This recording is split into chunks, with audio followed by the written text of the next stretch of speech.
Occasion ఏదైనా location ఎక్కడైనా తెలుగువారి వేడుక అంటే ఆలివ్ మిఠాయి ఉండాల్సిందే.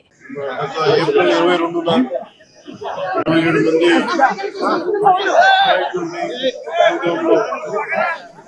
ఉగ్రవాదులు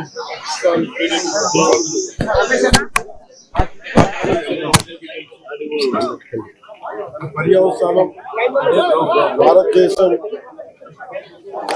పాకిస్తాన్ కి అండగా ఉన్న ఈ టెర్రరిస్ట్ క్యాంపుల మీద దాడులు చేయడం, స్ట్రైక్స్ చేయడం జరిగింది. వారి ఉగ్రవాద శిబిరాలని ధ్వంసం చేయడం జరిగింది. దానికి కంటిన్యూటీగా యాక్షన్ పాకిస్తాన్ కూడా మనకి కాల్పులు జరపడం, వీటి సరిహద్దుల్లో ముఖ్యంగా 5 రాష్ట్రాల్లో చాలా తీవ్ర చాలా ఉద్విగ్నతతో కూడిన పరిస్థితులు ఏర్పడ్డాయి. ఆ క్రమంలో మన ఆంధ్రప్రదేశ్ కు సంబంధించిన మురళీ నాయక్ కూడా అగ్నివీరుగా 2 సంవత్సరాలు 22లో వెళ్ళిన వ్యక్తి.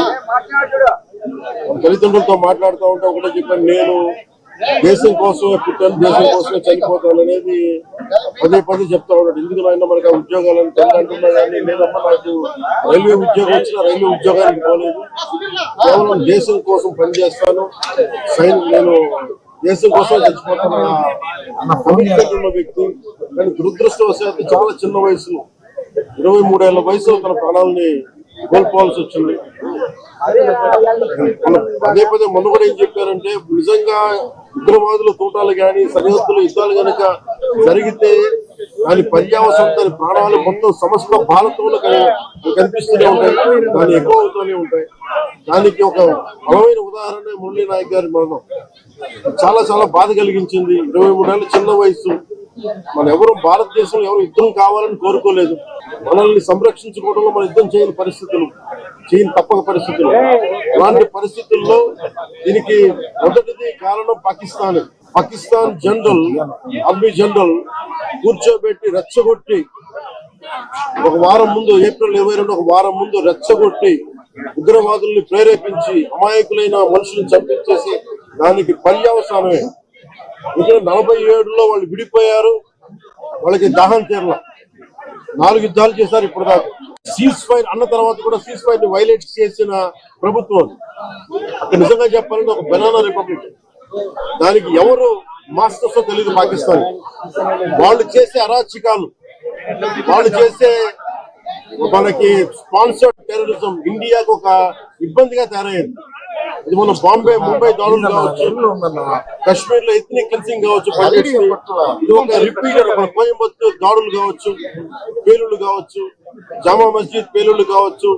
దీనికి ఒక ముగింపు పలకాలి, దీనికి ఒక బలమైన గుణపాఠం చెప్పాలనేది నరేంద్ర మోదీ గారి అందరికీ ప్రజలందరూ కోరుకున్నారు. ఆయన ఐటీ అండ్ ఎడ్యుకేషన్ మినిస్టర్ వారు అనౌన్స్ చేశారు. గౌరవ ముఖ్యమంత్రి చంద్రబాబు గారి తరఫున, అలాగే నరేంద్ర మోదీ గారి తరఫున ఇక్కడికి మంత్రివర్గం అందరం ఉన్నాం. ఇక్కడ అందరం కూర్చొని, మేము ముగ్గురు కూర్చొని ఇందాక గౌరవ ముఖ్యమంత్రి గారి సూచనల మేరకు 50 లక్షలు ఎక్స్గ్రేషియా ప్రకటిస్తా ఉన్నారు. అలాగే ఒక 5 ఎకరాల పొలం అని కూడా తెలియజేశారు. అలాగే 300 గజాలు ఇంటి స్థలం అని కూడా అనౌన్స్ చేశారు. అలాగే ప్రభుత్వంలో వాళ్ళకి ఎవరికైనా సరే, వాళ్ళ నాన్నగారికి కానీ ఎవరికి కానీ ప్రభుత్వ ఉద్యోగం కూడా ఖచ్చితంగా ఇవ్వాలనేది కేబినెట్ లో ముందు పెట్టి నిర్ణయం తీసుకుంటాం. ఇవన్నీ కాకుండా నేను అదనంగా వ్యక్తిగతంగా నేను కూర్చోబెట్టి ప్రస్తుతం ఒక 25 లక్షల రూపాయలు మన కుటుంబానికి నా వ్యక్తిగతంగా నేను సాయం చేస్తానని తెలియజేసుకుని, ఇది ఇలాంటి పరిస్థితులు రాకూడదని కోరుకుంటాం. కానీ దురదృష్టవశాత్తు ఇలాంటివి జరిగినాయి. మనం అందరం ఇలాంటి పరిస్థితుల్లో భారతదేశ ప్రభుత్వానికి, ప్రధానమంత్రి గారికి, అగ్ర నాయకత్వానికి, ఆర్మీకి, నేవీకి, air force, entire defence forces కి ఇది మనం అండగా ఉండాల్సిన సమయం. ప్రతి ఒక్కరూ చాలా ఎరుకుతోటి చాలా జాగ్రత్తగా ఉండాలి. సీజ్ ఫైర్ ని దయచేసి మనం ఎవరు నమ్మటం. సీజ్ ఫైర్ శాంతికి ఒప్పందం కాదు. వాళ్ళు ప్రత్యేక పరిస్థితుల్లో లొంగిపోయి మా పాకిస్తాన్ బతకలేదు అని చెప్పి కాళ్ల బేరానికి వచ్చిన 3 గంటల్లోనే మళ్ళీ సీజ్ ఫైర్ ని వైలేట్ చేశారు. దేశానికి, దేశ నాయకులకి, ఆర్మీకి, నేవీకి, ఎయిర్ ఫోర్స్ కి, ఎంటైర్ డిఫెన్స్ ఫోర్సెస్ కి మనం బలం ఇవ్వాల్సిన సమయం. వారి ఆత్మకి శాంతి చేకూరాలని, వారి కుటుంబ సభ్యులకి నా ప్రగాఢ సానుభూతి తెలియాలని, భగవంతుడు వారికి బలం ఇవ్వాలి. పుత్ర శోకానికి ఒకే ఒక కొడుకు, ఎవరు లేరు, ఒక్కటే ఒక కొడుకు. ఒక్క కొడుకుని కూడా చిన్న పట్టుమని 23 ఏళ్ళు కూడా 25 ఏళ్ళు కూడా లేదు, 23 ఏళ్ళ వయసులో చనిపోయాడు దేశం కోసం. చాలా చాలా చాలా బాధగా ఉంది. మా కుటుంబానికి అండగా ఉంటుంది. దేశ సహాయం కాకుండా మా 3 పార్టీల నుంచి కూడా వారికి ఏ సహాయం కావాలో మా నాయకులు ఇప్పుడు అందుబాటులో ఉంటారు. మా గౌరవ మంత్రివర్గ సహచరులు ఉన్నారు, ఎమ్మెల్యేస్ ఉన్నారు, అన్ని పార్టీస్ అందరూ వారికి అండగా ఉంటారని తెలియజేస్తూ జై హింద్.